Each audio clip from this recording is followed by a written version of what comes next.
in abject poverty. The affected families claim to have lost their livestock to banditry, which is their only livelihood. The increased cases of insecurity in some parts of Samburu County have caused residents sleepless nights, with a number of them becoming beggars on their own land after losing their livelihood. A spot check revealed that most residents have lost almost all their cattle in the hands of bandits. We visited one affected family of Emmanuel Lengewa, which resides at Manyata in Poro area. The situation here is dire. The state of malnutrition due to lack of food is evident here. Mimi nilikuwa na mali, lakini mali yangu yote iliibwa. Alafu mimi nakaa kama masikini sasa. Hakuna mali ngine. Na mimi niko na watoto.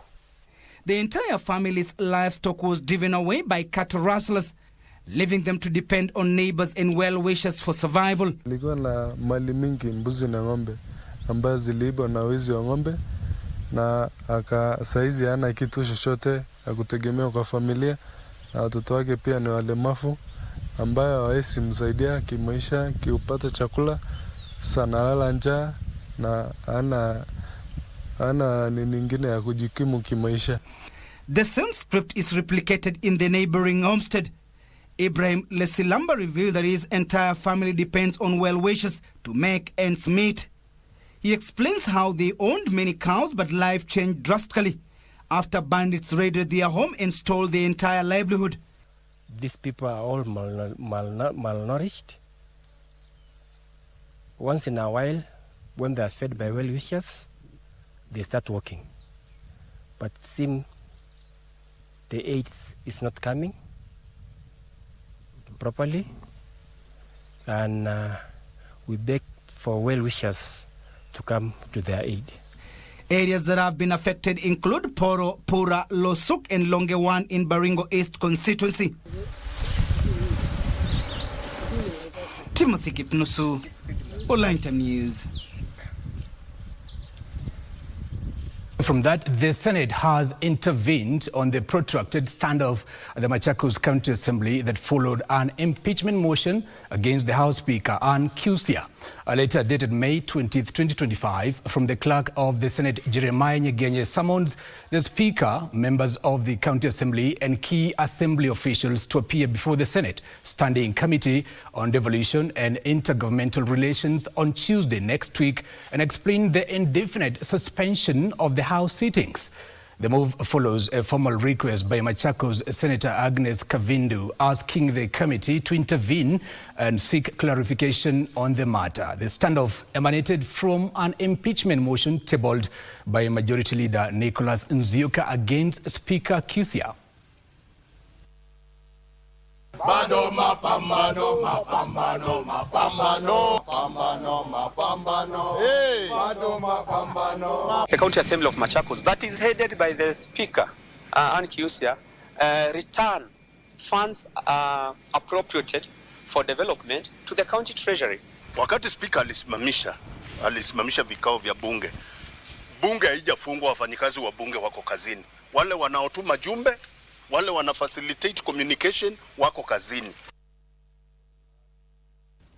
And our police officers have arrested 4 suspects, including 3 foreigners, and recovered an assortment of firearms, among them 3 pistols, an AK-47 rifle, and 30 rounds of ammunition in the Pangani area of Nairobi County. Speaking at Pangani Police Station, where firearms were displayed, Nairobi Regional Police Commander George Seda said the 4 suspects, 3 Ugandan nationals and 1 Kenyan, were arrested during the operation in the area. Said further, the 4 suspects will help the police with more information to arrest others. He was accompanied by Nairobi Regional Criminal Investigation Officer Benson Kasioki and other top police officers from the region. In the early hours of this morning, we managed to arrest 4 culprits. We can term them to be suspects who are associated with these firearms, as well as associated with the crimes which have been committed in those areas. And out of the 4, The 3 are from our neighboring country, Uganda, and 1 is a Kenyan. The AK-47 we have recovered together with a magazine complete with 30 rounds. That's the maximum capacity. This one was being used by them in the execution of their mission, and their mission is committing crimes. And these crimes, we cannot rule out. There are crimes which have been committed within Nairobi and others outside Nairobi. So in that regards, we are still pursuing through other aspects of investigation to see, or rather to link them with other crimes which have been committed elsewhere, so that we can just name it wholly. The interrogation matters are ongoing.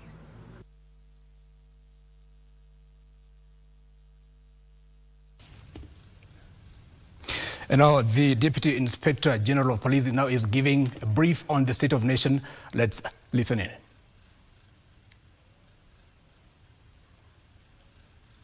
If there's any success or if there's any plan that you intend to use to ensure that that is stopped?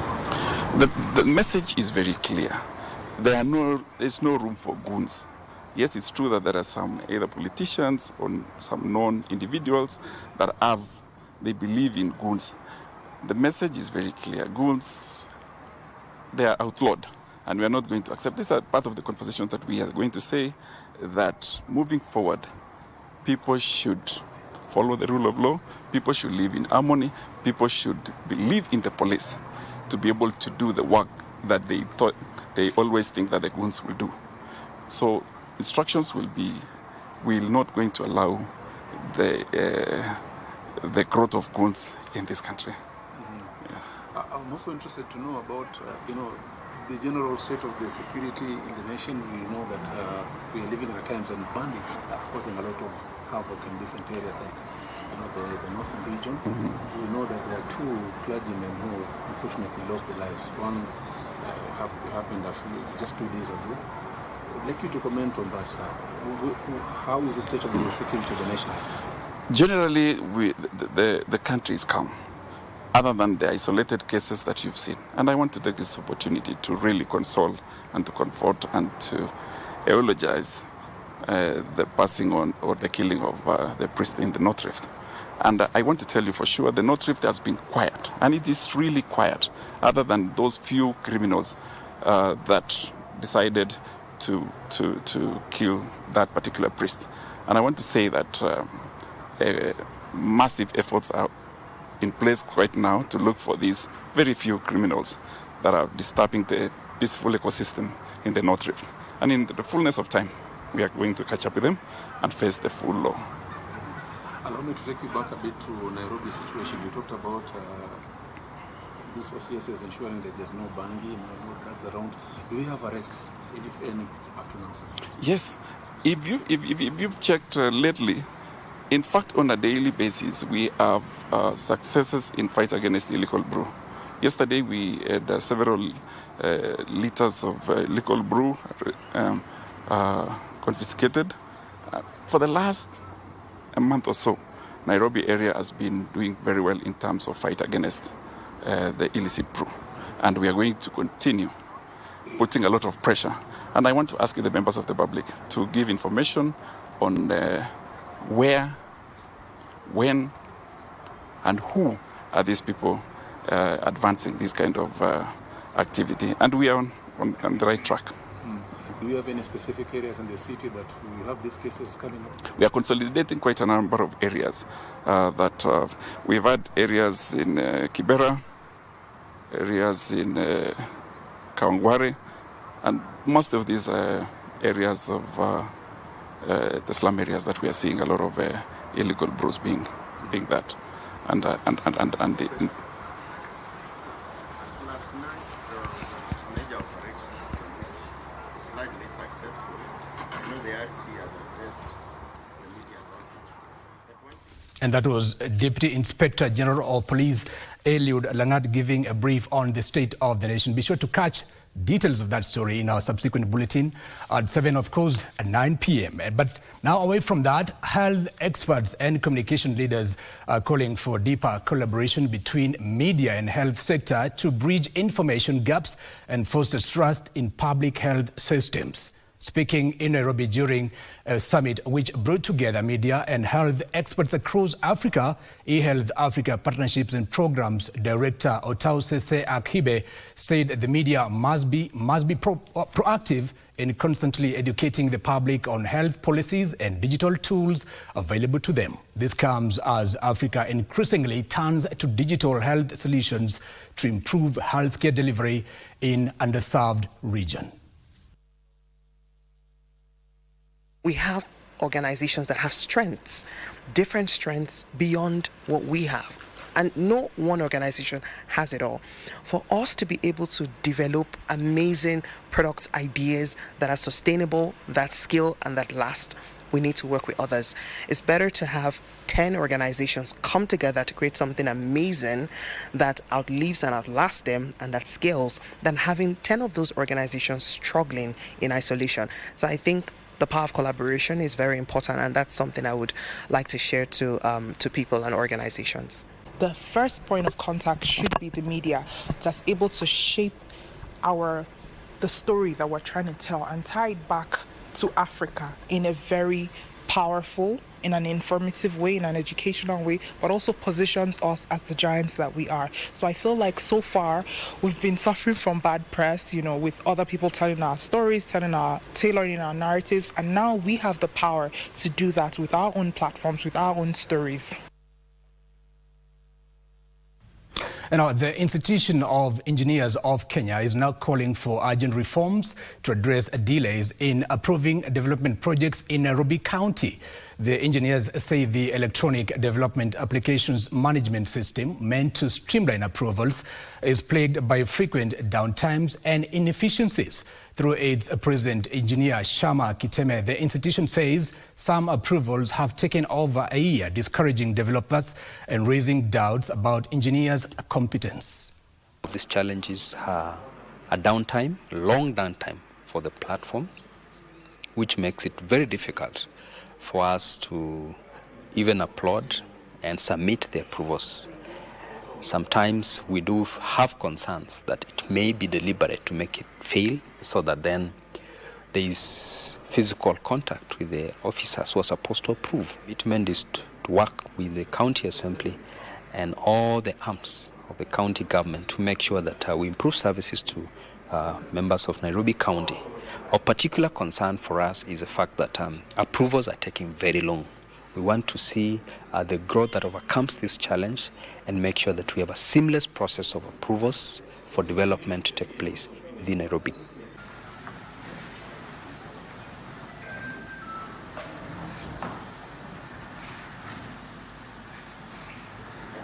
Focus, the Public Service Cabinet Secretary Geoffrey Ruku has urged Kenyans to ignore opposition leaders' allegations that the country is not doing well economically. Speaking during a food contribution exercise in Mbalambala sub-county in Garissa County, CS Ruku said the president has put measures that have significantly improved the country's economy, with government's achievements visible to Kenyans. Local members of parliament who accompanied the CS cautioned the opposition against making utterances that could incite violence ahead of the next general elections. Rais amefanya kazi ngumu ya kukwamua economy yetu ikae sawasawa. Bidhaa tofauti zilikuwa bei yao ilikuwa juu, lakini kwa sasa rais wa jamhuri amedhibiti economy yetu ya Kenya. Inflation imeenda chini from 9.6% to 3.8%.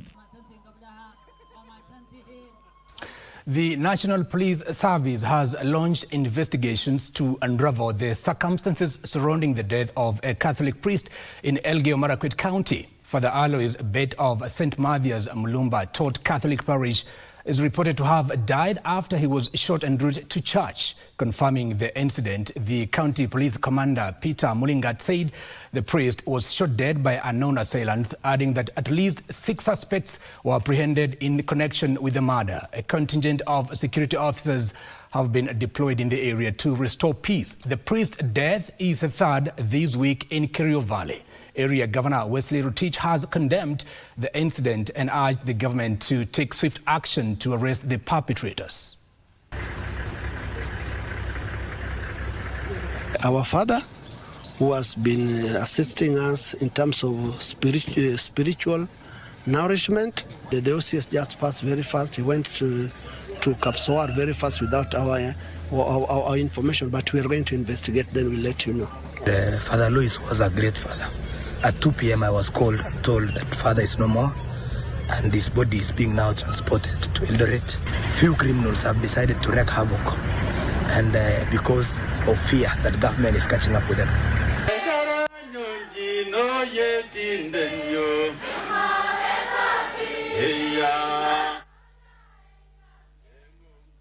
And now there is a growing call for increased female participation in leadership roles within community structures, especially as the country prepares for the 2027 general elections.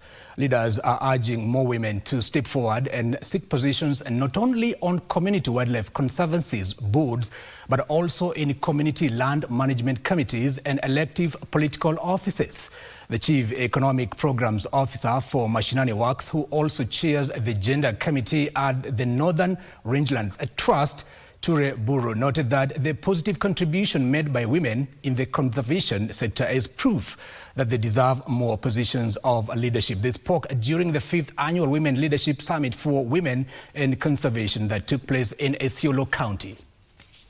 We have actually experienced women leadership in conservancies, and that gives women the platform to contest in for political seats, so that they are able to change the leadership of our country. And so from where I sit, I highly recommend and appeal to women to come forward so that they will be able to participate effectively in the electoral process. There's a lot of changes that are happening in our environment, and women voices are underrepresented when it comes to board meetings, meetings in rangelands and conservation. To Machakos County, where hundreds of homeowners residing in Kenya Commercial Bank place of land in Athi River, Machakos County are living in fear of being evicted for failing to promptly pay for the plots they occupy. Surveyors have already erected beacons in the middle of their plots, and their buildings have been earmarked for demolition. A project manager on behalf of KCB, Njuguna Njoroge, says the entire 1,145 prime piece of land is up for grabs in a public sale on a willing buyer, willing seller policy.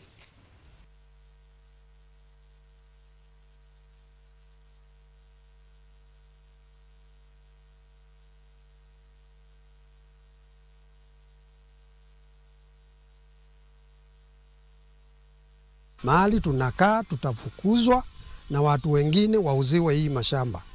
Hiyo ndio waziwazi wetu, na hata tunaona kuna mahali kwingine nyumba zinawekwa alama ya nyekundu, na wanasema hiyo ni alama ya kuonyesha hizi nyumba zitakuja kubomolewa. Wanaenda wakikanso shamba za nini, wanaenda wakipiga X kwa gate za watu, mara zingine wanapitia kwa fence juu, wanaenda wanaweka beacon kwa mahali pamejengwa na panaishi watu. If you don't pay and KCB is the bona fide owner of the land, you leave no choice for KCB. Yes. So it's just a reminder. That's just a reminder that please pay and everything will be okay. I go to county number 3, Kilifi County. Roadside traders in Malindi Town, Kilifi County, are counting losses after their portable stalls were reportedly demolished by county security enforcement officers. The traders who deal in perishable goods say they woke up to find their stalls pulled down without receiving a notice to vacate. The incident led to demonstrations with traders burning used tires on roads, disrupting normal business. They later marched to Malindi municipality offices, demanding an audience with the county bosses. The traders led by Faida Kalama and Nicholas Mukuna said they were ready to vacate the roadside spaces, but on condition they are relocated to areas with human traffic. Tuna huzuni sana na vibanda vyetu pale, watu wa maskari wa kaunti wanakuja wakituvunjia, tukiwauliza ni nini tunakosa jibu kwao. Toka asubuhi tukikuja kazini, kuingia pale kazini tukakuta ile mahali sehemu yenye tumepewa na kaunti tunalipia imevujwa bila idhini, bila hata kupewa notice. Kwa hivyo tulikuwa tunalia tangu jana, leo pia tulikuwa tunalia, maana yake asubuhi wamerauka wakafuja zile zilikuwa zimebaki. Hao wako na mali na mali yao ni perishable. Wako na maembe, wako na mandizi, wako na matunda ambao kwamba yako pale, na tumekubaliana hawatajenga, lakini pale mahali wataweka chini zile mali zao wauze mpaka Jumatatu tukue na kile kikao ambao tumekubaliana cha kutafuta suluhisho la kudumu. Na kama tunaweza kushirikiana na wao katika kupata sehemu ambazo wanaweza kuwa wanafanya biashara bila kuharibu mpangilio wote wa mji, basi nafikiri hilo litakuwa ni suluhisho zuri.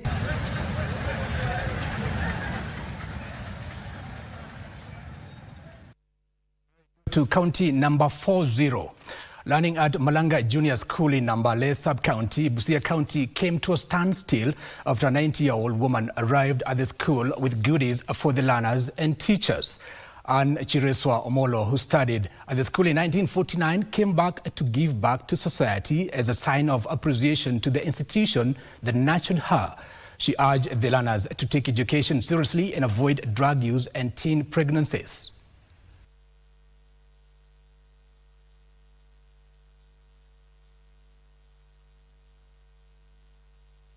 Watoto vijana na watoto wasichana, mwache tamaa ya raha ya dunia.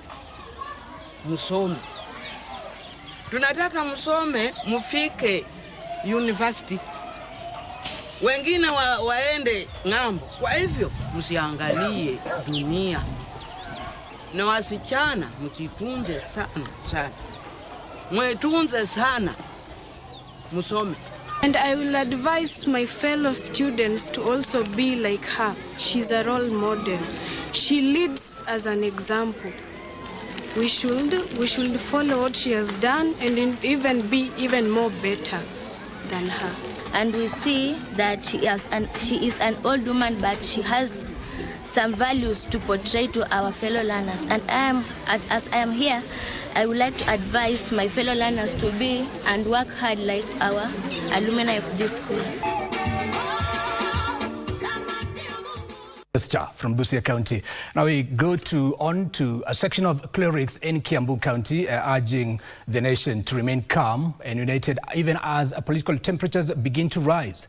Speaking during a prayer gathering in Wetaithia village, the clerics warned against political antagonism and divisive politics, noting that such tension could easily undo the social and economic gains the country has made so far. They are now calling on political leaders from all sides to put the nation first and choose dialogue over division and steer clear of rhetoric that could create unrest. We as a church tunaombea umoja, uidhiano na watu waketi chini kwa pamoja waongee. Bendera ya Kenya tutailinda ili Kenya ikuwe ni Kenya moja, watu wa moja na sisi ni madugu. Kuwe na roho moja na tukue kama brother na sisters. Sisi tukiharibu hii Kenya hakuna mahali pengine tutaenda. Sisi ni wa huko, tumesaliwa huku na najua ya kwamba tutaiombea na mambo yote itakuwa sawa. Now we move on to the next story. Gender rights defenders in Busia County are decrying what they term as increased graft along the reporting chain for victims of gender-based violence who are seeking justice. Speaking in Busia Town during a public participation exercise with the task force on gender-based violence, the activists want the government to urgently look into incidences of graft that deny victims justice. The End Femicide Busia Chapter Coordinator Tracy Anyango from Youth Alliance for Change underscored the need for government to declare femicide a national disaster to avert the alarming GBV cases.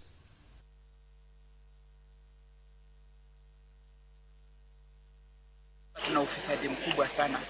Tukiangalia mambo ya dhuluma, kuna ufisadi mwingi sana.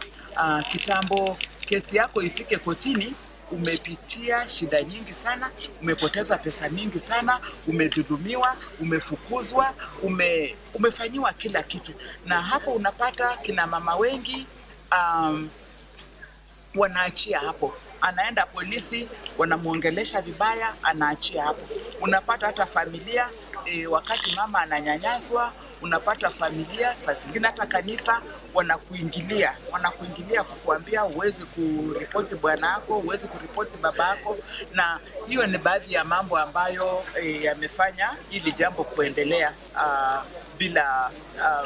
bila kukoma. Still just calling upon the government to declare femicide a national crisis so that then action can be taken and put in systems and structures to ensure that perpetrators of femicide are held into account.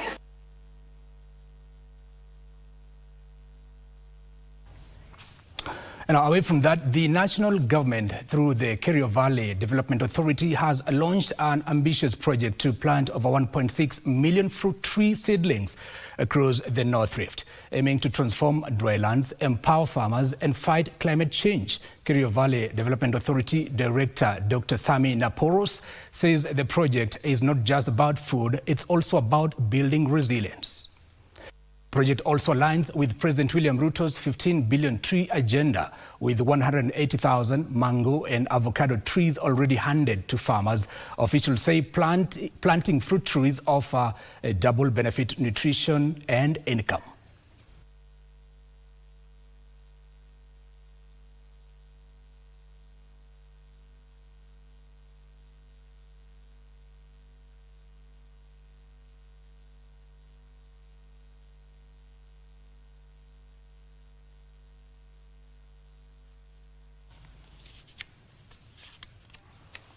And that story takes us to a short commercial break, but don't go too far. There's still so much more ahead. Stay with us.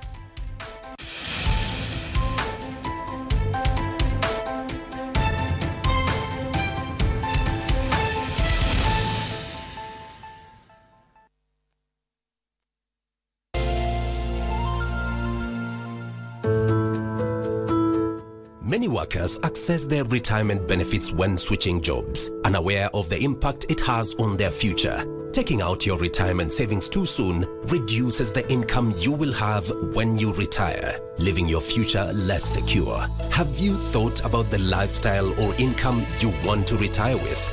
The earlier you start saving, the better. And the more you save, the more secure your future will be. Increase your savings today and live your golden years the way you've always dreamed. For more information, visit our website www.rba.go.ke, call our toll-free line 0800-720-300 or email info@rba.go.ke. Secure your future. Secure your peace of mind. RBA, safeguarding your retirement benefits. Je, umewahi kuwa na deni ya KRA? Basi, usiwe na shaka. KRA wakishirikiana na KBC wamekuandalia roadshow murwa kabisa. Jiunge nasi tukufahamishe kuhusu KRA Tax Amnesty Program na jinsi utakavyoweza kusamehewa adhabu na riba na KRA. Pia, tutakuwa tunakusaidia kujaza fomu za kodi za mwaka 2024 na kukusaidia na huduma za KRA kwa mtaa wako. Ijumaa tarehe 23 mwezi Mei tutakuwa maeneo ya Eldoret, tutazuru Cheptiret, Langas, 64 Stadium, Chepkoilel Junction, Moi's Bridge na tutamatishe Eldoret Town. KRA, tulipe ushuru, tujitegemee. They say the earth without art would just be, get it? We circumnavigate the globe and traverse the local scene to bring you art and culture at their very best. From fine art, culinary art, performing arts, and even cultural events, you name it, and we have got you covered.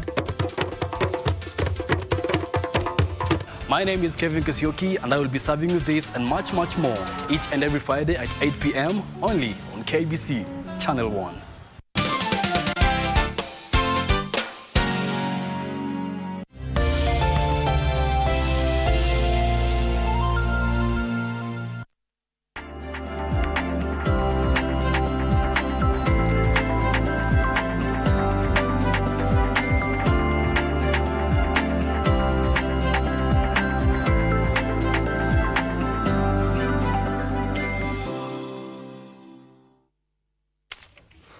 And our welcome back. You're watching Lunchtime News. My name is Giverson Maina, and our sign language interpreter is Byron Abuli. It's time for business news now. Let's make sense of the shilling. Kenya is increasing the number of tea products excluded from value-added tax to make Kenyan produce competitive in the international market. Agriculture Cabinet Secretary Mutahi Kagwe says the proposed zero rating of tea packaging materials is part of the government's strategy to enhance value addition and reduce cost of production. Kagwe says several initiatives are being rolled out to increase direct tea sales.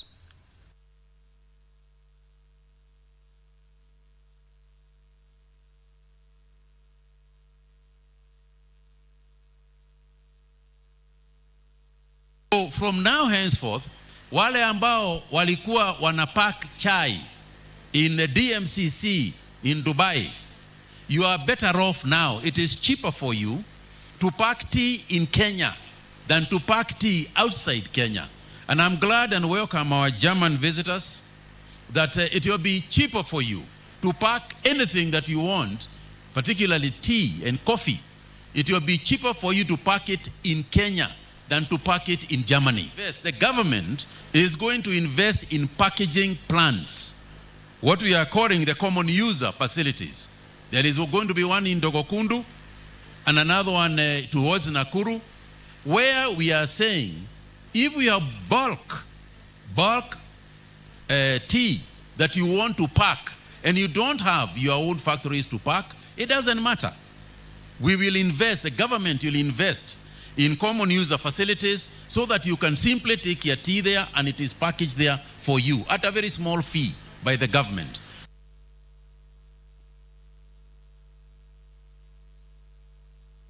Now, financial services providers should take advantage of the increased demand to tailor products to help Kenyans invest in homes. Speaking when Tatu City signed a property ownership memorandum of understanding with Stanbic Bank Kenya, Tatu City Sales Director Askin Kileru said financing has been a key challenge for most Kenyans to acquire property, while for Kenyans working and living in diaspora, trust issues are their main concern.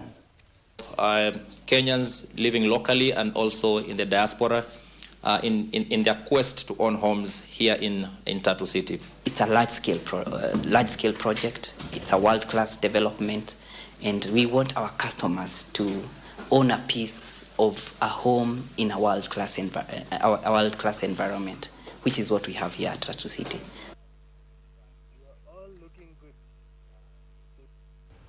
And I go to magical scenes. Malindi Beach stands as a testament to nature's artistry, captivating visitors with its breathtaking beauty and vibrant culture. Tonight on Magical Scenes, or rather today, Muchuma Odim takes us to the powdery white sands of Malindi. It's crystal clear, turquoise waters and lush palm trees along the beach. A slice of paradise waiting to be explored.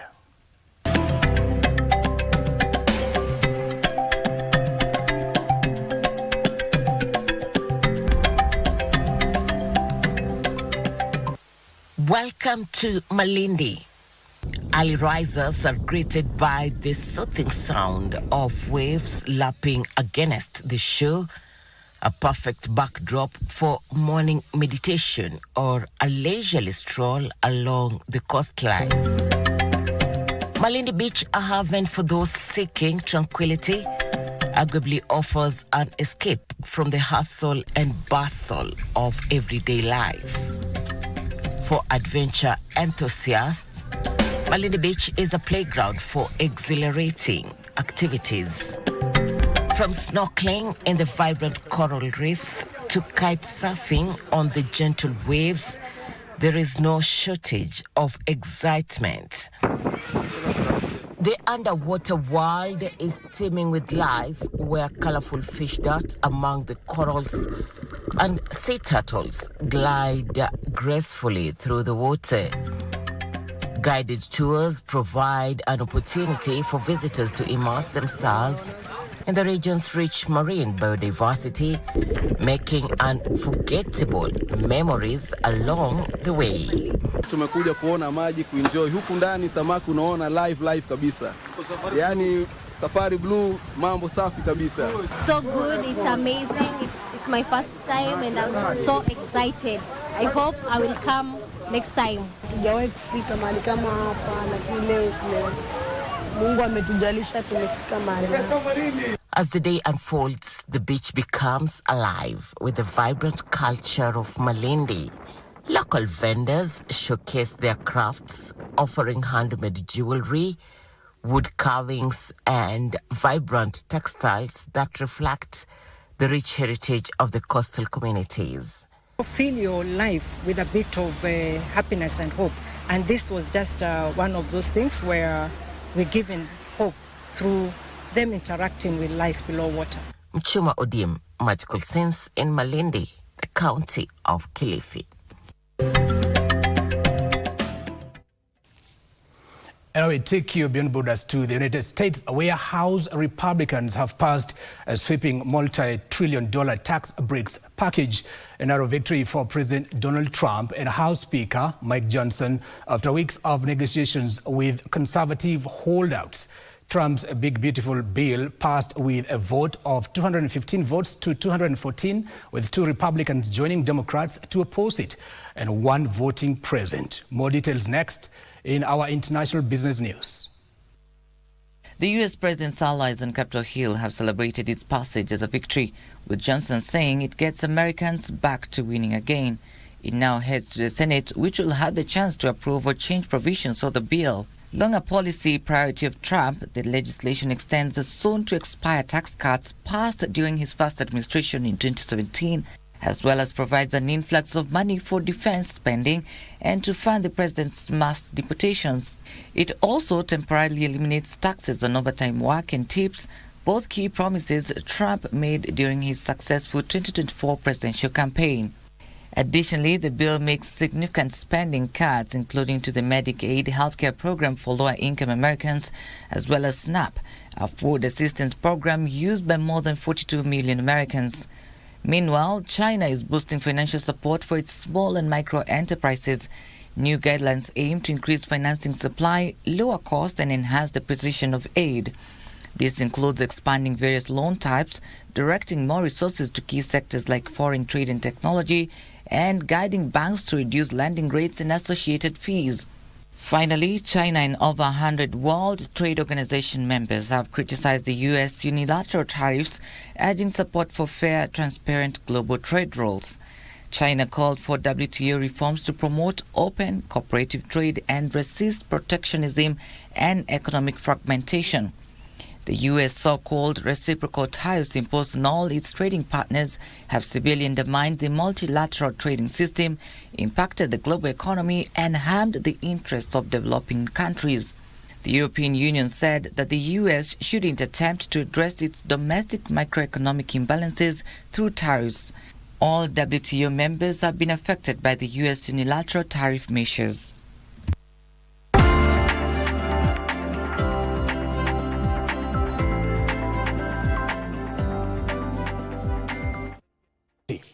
The United Arab Emirates rugby team is already in the country for tomorrow's international build-up match against Kenya Simbas at the RUFA grounds. The visitors arrived this morning ahead of the match, which will be used by both teams to prepare for various tournaments. Simbas of Kenya will be heading to South Africa next week for a high-performance tour to prepare for the Rugby Africa Cup, which also doubles up as the 2027 Rugby Africa Cup qualifier, while the UAE team is preparing for the Asian Cup later this year. Meanwhile, the Prescott Cup is also underway, with Mango High School curtain raising the build-up match against Lenana School.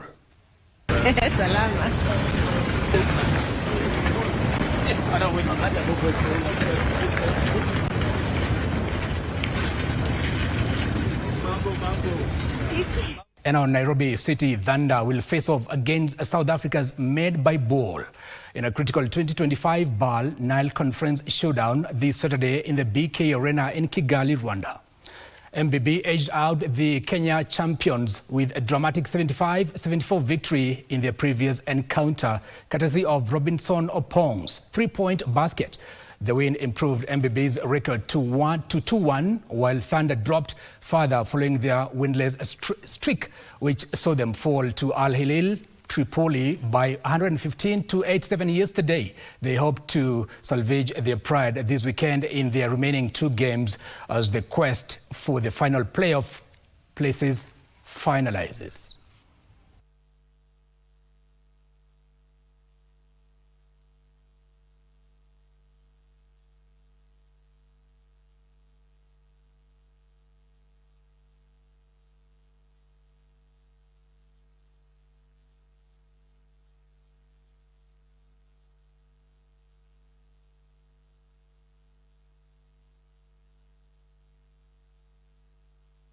And we take you straight to Italy, where Napoli aims to secure their 4th Italian Serie A title tonight when they face Calabria at the Diego Armando Maradona Stadium in a decisive league finale.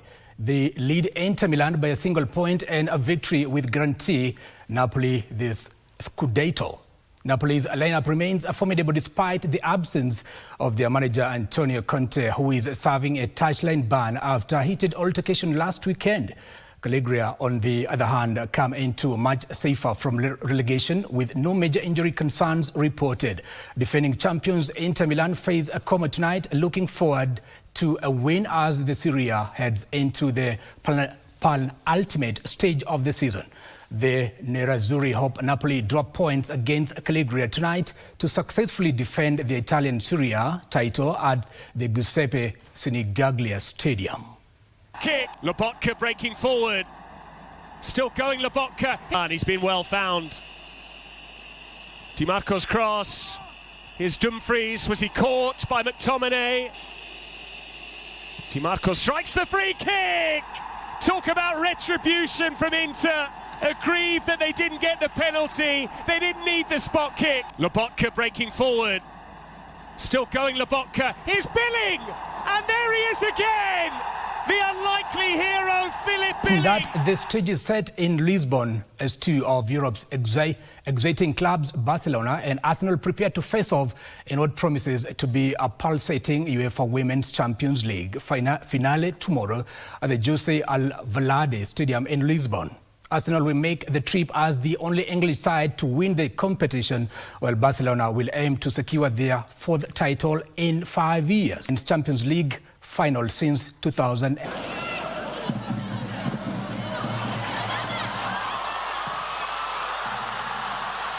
Leg.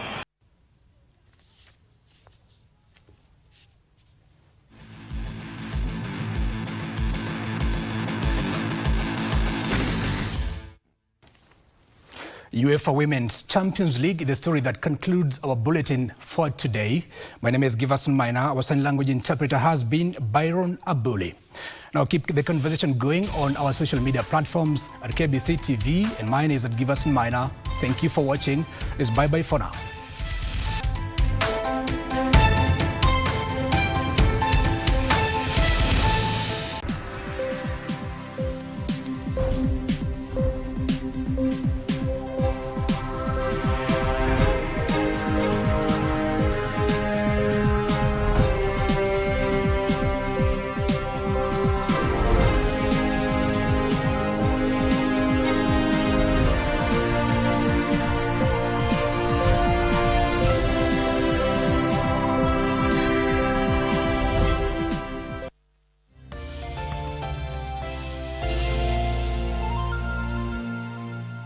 Have you ever dreamt of pumping up your brain power? From improving your memory to speaking more languages?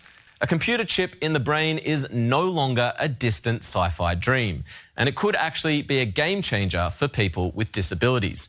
Just recently, a paraplegic man was able to walk again with help from brain implants. And some chips these days even contain human brain cells. AI chips and the brain. That's our topic on Shift.